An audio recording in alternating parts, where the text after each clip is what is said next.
Hallelujah. I'm so glad that we all made it safely to church this morning as we continue our study of God's Word using the story as our guide. Like I said in the first service, we're running a little behind, so I am skipping a few chapters and jumping straight to chapter 23, the New Testament of the story. And I'm sure we all know, well, I hope we all know, that the story is simply the Bible arranged in chronological order to make it easier for us to read. So, I'm glad you're here this morning. If you're happy to be here this morning, shout hallelujah. Hallelujah. But you know who's not happy that you're here? The devil. Amen. He's really unhappy that you are here. He's ticked off, so to speak, that you didn't stay in bed, and if you got out of bed, that you didn't stay at home, lay on the couch, watch Manchester United beat Chelsea again.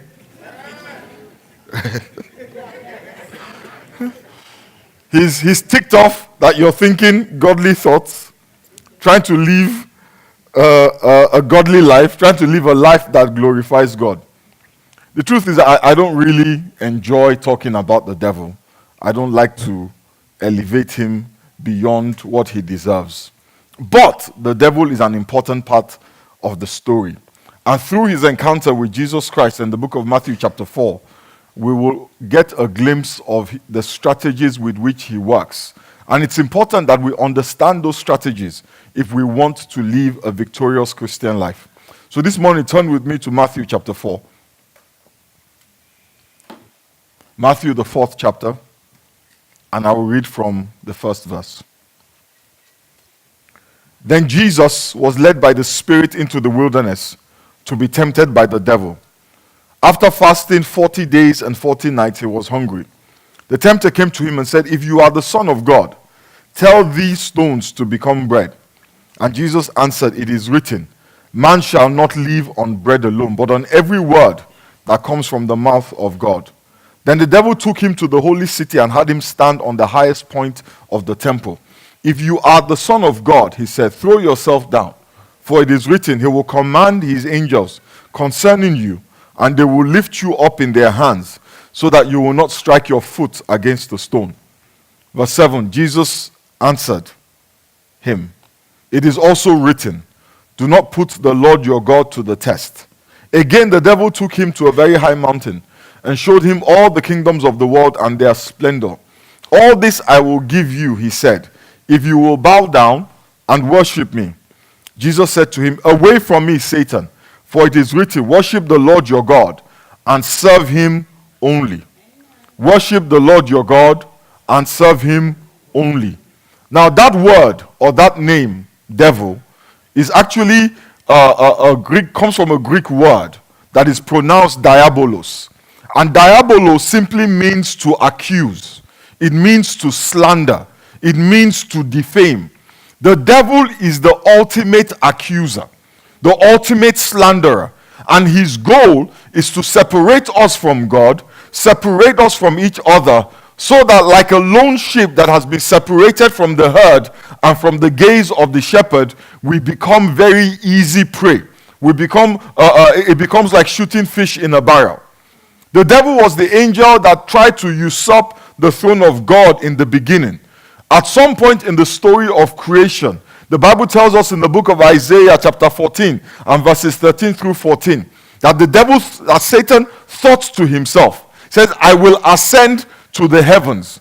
I will raise my throne above the stars of God. I will sit enthroned on the mount of assembly, on the utmost heights of Mount Zaphon. I will ascend above the tops of the clouds. I will make myself like the Most High." So Satan thought to himself, "I will make myself like the Most High." And this is what God responded in Ezekiel 28 and verse 17. "Your heart became proud because of your beauty, and you corrupted your wisdom because of your splendor." Let's back up a bit. He said, "Your heart became proud because of your beauty." I want to warn all the people who have been told how beautiful they are, who like to think of themselves as beautiful, who like to think of themselves as slay mamas and slay kings, be careful. The devil was the most beautiful creature that God had ever made. And he took a look at himself in the mirror and thought to himself, man, I look good. And because he was so beautiful, he thought, I am so beautiful, I can be like God. Be careful if you are one of those people that have conspicuous talents, because you start to see yourself as being like God. You see, the problem that the devil had was that he forgot that everything that he was and everything that he had was given to him by God. He did not do any work to earn his beauty, therefore he deserves no credit for being beautiful.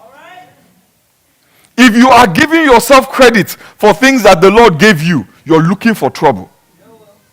If you're giving yourself credit, I'm a brilliant guy. Calm yourself down. What did you do to earn that brilliance?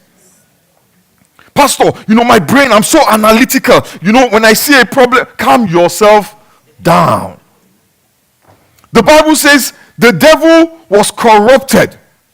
God said to the devil, you corrupted your wisdom because of your splendor. In short, you were so beautiful you became stupid. So I threw you to the earth and I made a spectacle of you before kings.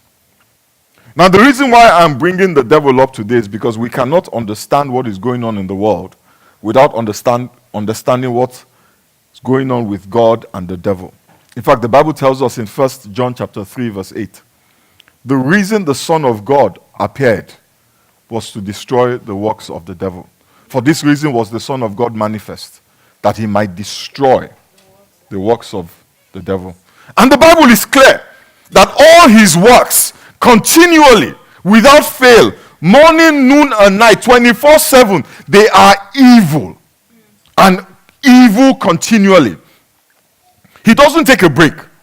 He doesn't stop. That is why 1 Peter chapter 5 verse 8 says, be alert and of sober mind. Poke your neighbor, be alert.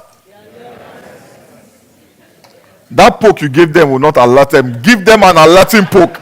Be alert. Says, be alert and of sober mind. Your enemy, the devil. Pastor, I don't have any enemies. You have one. Your enemy, the devil, prowls around like a roaring lion, looking for someone he can devour.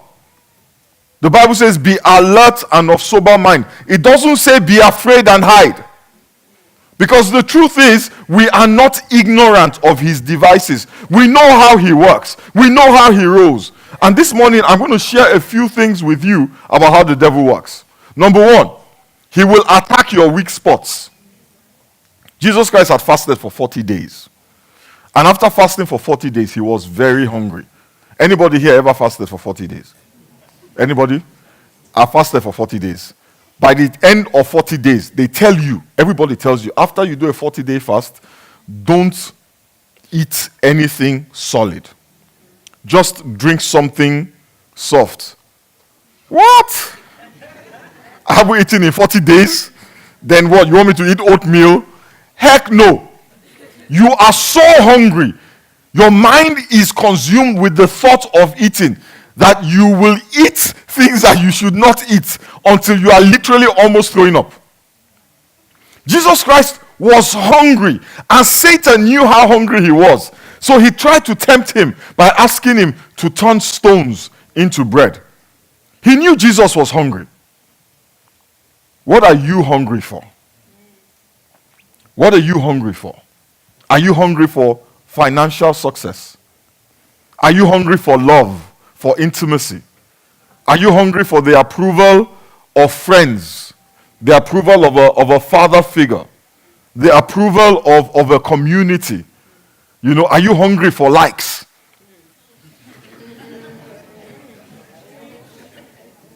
For acceptance and validation? The devil knows your weak spot.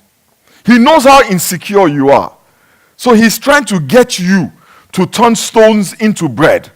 In other words, fix it for yourself. Since when you posted scripture verses, nobody liked your picture. How about posting yourself in some skimpy attire? How about posting pictures of yourself, put it on your story about how you were at the club, dropping it like it was hot? Maybe that will get you more likes. Since you're so hungry for financial success, how about, take matters into your own hands and tell a few lies here and there, steal a little bit here and there. What are you hungry for? You want your friends so badly that you will go against God to keep your friends. What are you hungry for? Sort it out yourself. Come on, turn this. You want to marry. What are you doing? You're waiting for God. Turn this stone into bread. Sleep with this guy. He will marry you tomorrow. If I don't even sleep with him, get pregnant for him. He will marry you tomorrow.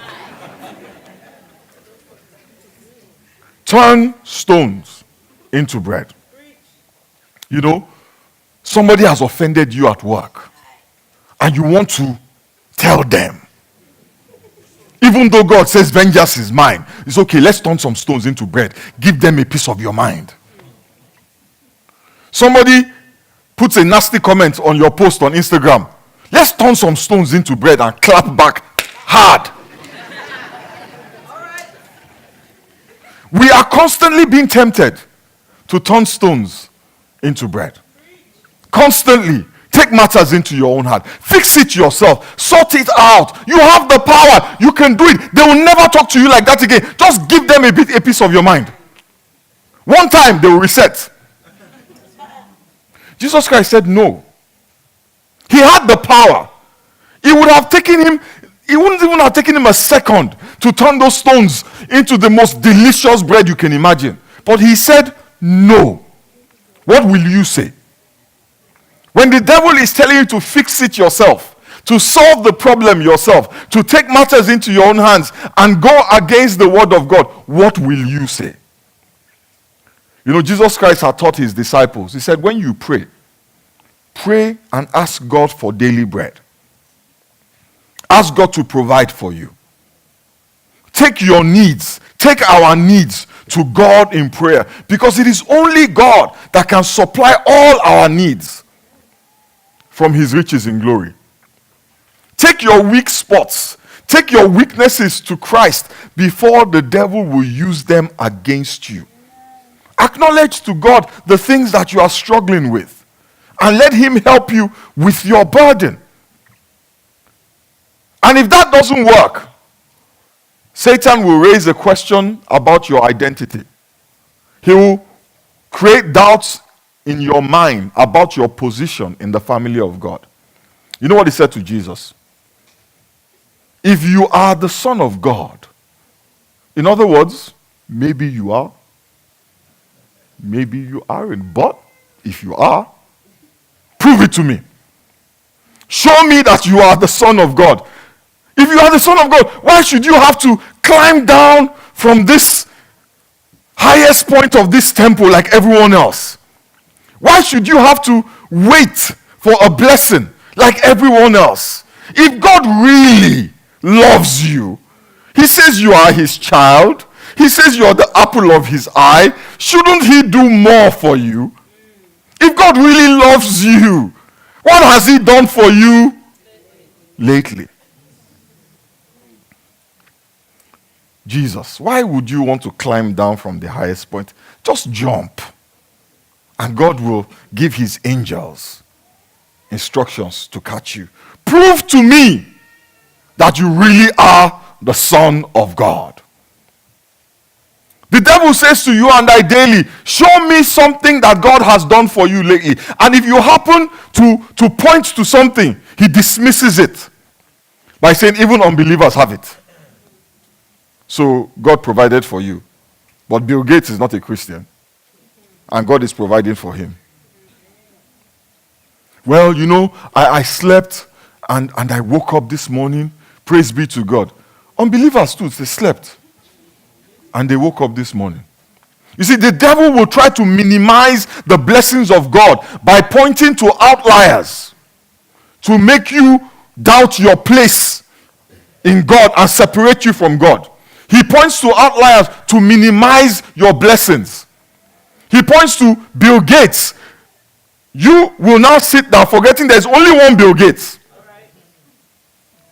There's only one Bill, and then guess what? You start to compare yourself to Bill Gates.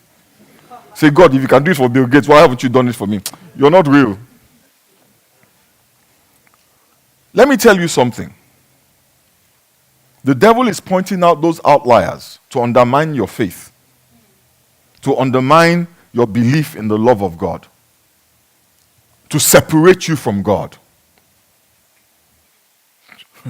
Let me tell you something. The clear majority of unbelievers are not doing as well as the devil will have you think.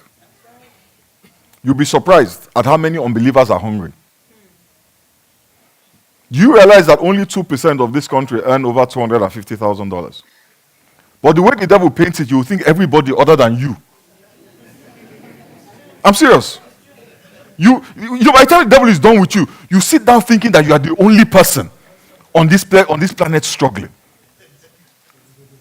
My biggest peeve is single people.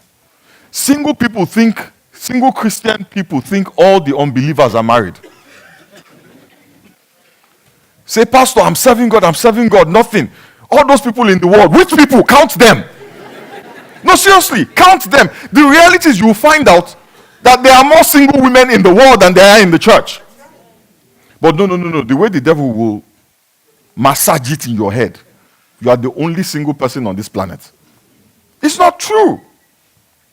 He does that to us. He does it to me too. I go to the gas station and there's a line. Why is it today that there's a line? Why me? God, if you love me, let this line move. And guess what? The line doesn't move. Does God not love me? That is the question the devil is trying to get you to answer. So you know what? We give God these little tests. If you love me, do this for me. If you do this for me, I will know that you love me. If you don't do it, then maybe you don't love me. And guess what? The devil will plant the most outlandish test. Lord, if you love me, let me win the lottery. But what we have forgotten is what the Bible says in Romans chapter 5 verse 18. Verse 8 says, God already, touch your neighbor, say already.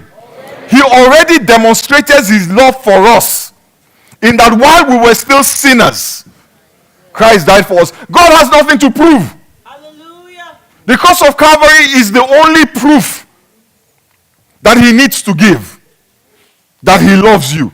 If the cross is not enough to prove God's love, you have no clue what life is about. Every time you say to God, do you love me? You know what he says? I died for you. The Bible says, greater love had no man than this, than that he would lay down his life for a friend. God, do you love me? If you love me, I want a promotion. The cross is proof of his love. And when that didn't work, the Bible tells us that he took. When that didn't work, the Bible tells us that he took Jesus.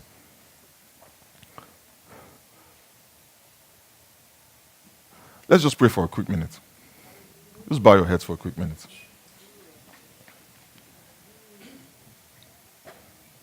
For a quick minute. Heavenly Father, we just pray for somebody here whose mind is being attacked even now. Father, loose that mind. Amen. Loose that mind. Amen. Set him free. Amen. Give him clarity. Amen. Open his eyes. Amen. Let him hear you today. Amen. Father, the storm that is raging, we silence today in the name of Jesus. Amen. Thank you, Father. When that didn't work, the Bible tells us that he took Jesus to the top of a very high mountain. And the Bible says he showed Jesus all the kingdoms of the world. Now, this is the thing I find interesting. He only showed Jesus the splendor of those kingdoms. He didn't show him the problems. He showed him all the kingdoms of the world in all their splendor. Basically, he showed him the shiny things.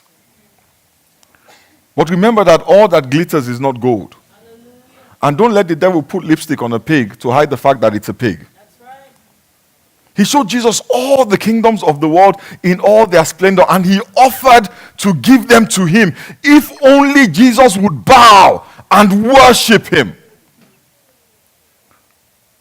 What the devil was asking Jesus for was not praise and worship. You know, praise and worship, 15 minutes of fast songs and 15 minutes of slow songs. No, 10 minutes of slow songs because we're running out of time. He was not asking for a session of singing. He was asking for obedience. He was saying to Jesus, I will give you all these things if you simply do as I say. Sometimes we think worship is songs. But really, worship is obedience. Who you obey is really who you worship. If you do the will of God, then you are worshiping God. It doesn't matter how many times you sing. If you do not do his will, you are not worshiping him. And every time we ignore the will of God, we please the kingdom of darkness. Jesus Christ said to Satan, in response to that temptation, you shall worship the Lord your God, and him only should you serve. Why? Because he, God, is our king. He is our Lord. He is our God. We do not serve anyone or anything else. We do not obey anyone or anything else. Because he is the only true God. So even though the devil was offering him everything he wanted, you can have everything you want. All I want is for you to live the way that I have asked you to live. All I want is for you to do things the way that I have asked you to do things. And you and I, this seems so esoteric and seems so far out there. But really, what determines how we live our lives? God or the things that we pursue? So you want to marry. You want to make money.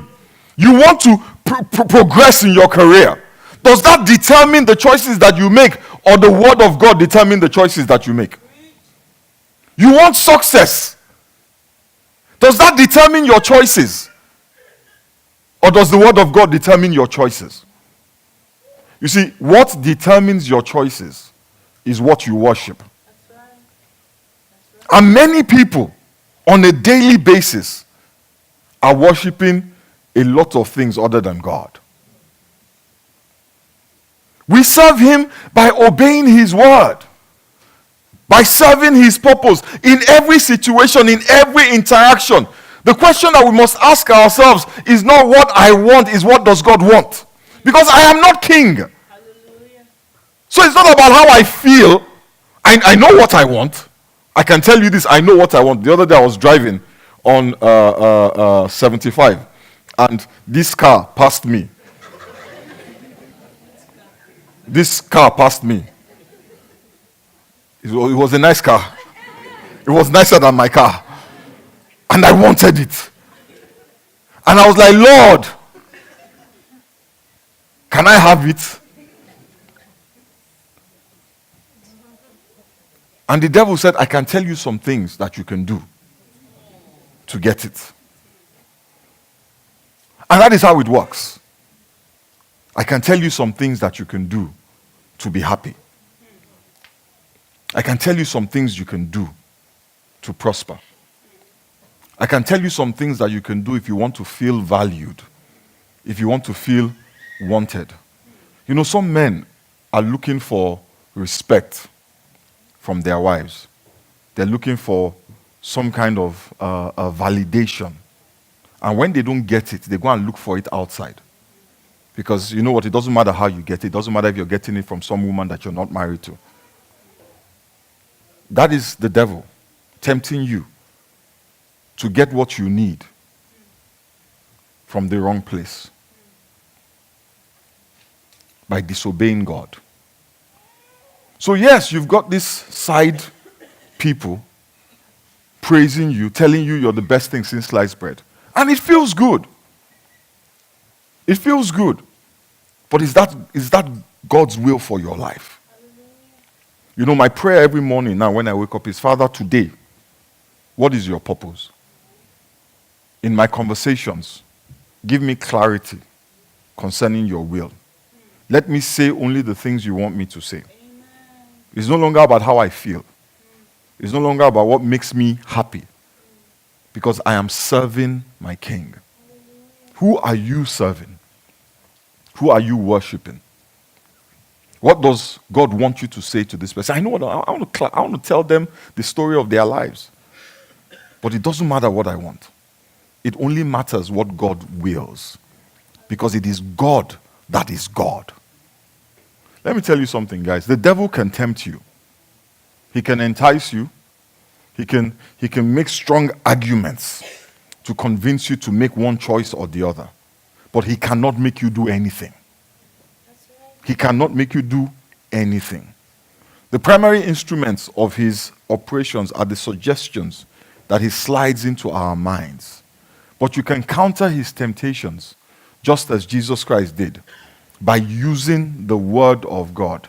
You know, Jesus Christ could have just pointed a finger and vaporized the devil.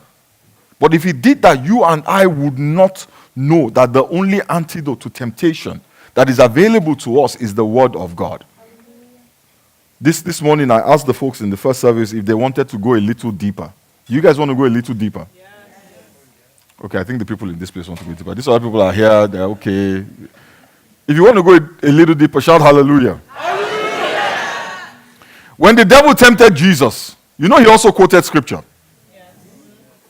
Yes. Matthew chapter 4 verse 6, he said, throw yourself down, for it is what? It is written. That was the devil. He says, the devil said, it is written. So those people who think once you say it is written, if the devil himself said it is written, he will command his angels concerning you, and they will lift you up in their hands, so that you will not strike your foot against the stone. And he quoted it properly. He was quoting Psalm 91. Can you pull it up, please? Because some people will go and tell the GO that I said the devil was quoting scripture. Psalm 91 verse 11. Can you pull it up? The devil also knows the Bible. Amen? So when Jesus Christ was saying it is written, it was more than just quoting of scripture. Amen? Let me show you something in John chapter 1, verse 1 to 2. Can you pull up John chapter 1, please? Thank you. In the beginning was the Word, and the Word was with God. And the Word was what? God. The Word was what? God. And then verse 14 of John chapter 1. The Word became flesh and made his dwelling among us. We have seen his glory, the glory of the one and only Son, who came from the Father, full of grace and truth. What these verses of scripture are saying is that Jesus Christ is the physical manifestation of the Word of God. Hallelujah. Amen? In short, what they're saying is that Jesus Christ is the Word, and the Word is God. And the Word is with us. That is why when Jesus Christ was born, he was named Emmanuel. God with us. The Word with us. Amen? All the scriptures. Jesus Christ is the Word of God. All the scriptures, guess what? They speak about Jesus. In John chapter 5 verse 39, the Bible says, you study the scriptures diligently because you think that in them you have eternal life. These are the very scriptures that testify about me. All of the scriptures speak about Jesus. When Jesus Christ was quoting scriptures to the devil, he wasn't talking about letters. He was talking about himself. So as the devil was saying, do this, Jesus was pointing, I am the answer. Hallelujah. I am the way. Hallelujah. I am the truth. Hallelujah. I am life. Everything that you are asking for, it is contained in me. I don't need to respond to you. The power is not in the letters. The Bible is not a charm, a talisman that you put under your pillow. It does nothing for you but give you neck ache. The power is in the person, not in the letters. Even the devil knows the letters. He can quote them even better than you. So if your salvation is in your knowledge of the letters, you're in trouble. Because when you fire him in one scripture, he will what? He will fire you with another. Then what will you do? Because you only know Psalm 15.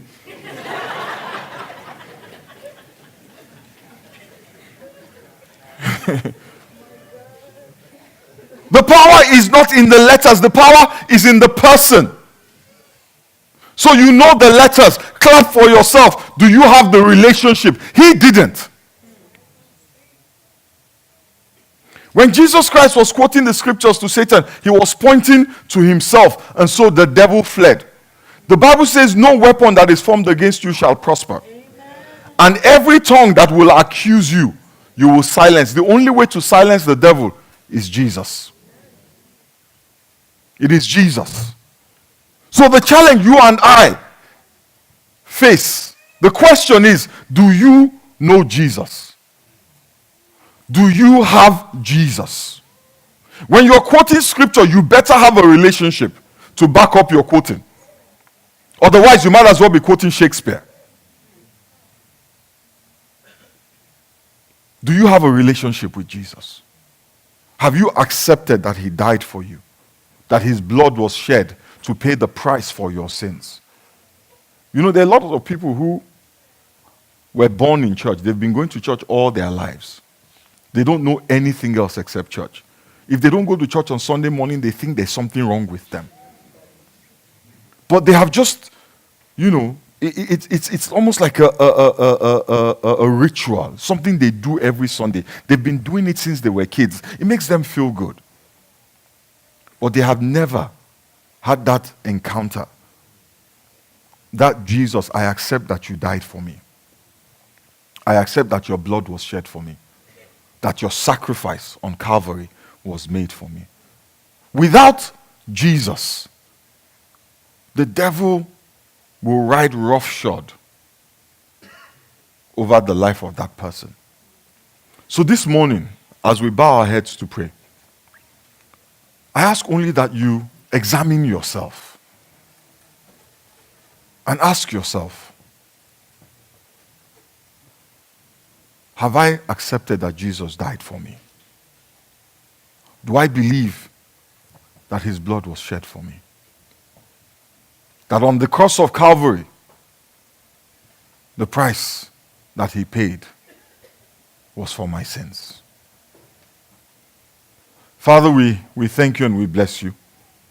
Almighty God, we give you praise. Father, we just commit your children here this morning into your hands. We ask, Father, that you bring each and every person here into the place of relationship with you. Grant to each and every one of us an encounter not with letters, but with your Son. Open the eyes of our understanding, O God, that we may see the price that was paid for us, that we may see the love that you have for us. Almighty and ever-living King. The Bible says if the gospel is hidden, it is hidden from those whose eyes have been blinded by the God of this world. Father, we ask that you open every blind eye, that the light of the glorious gospel of Jesus Christ may shine through. We ask that you soften every hard heart, that the word of God may find fertile ground. We give you all the praise and all the glory. In the mighty name of Jesus, we have prayed. Amen.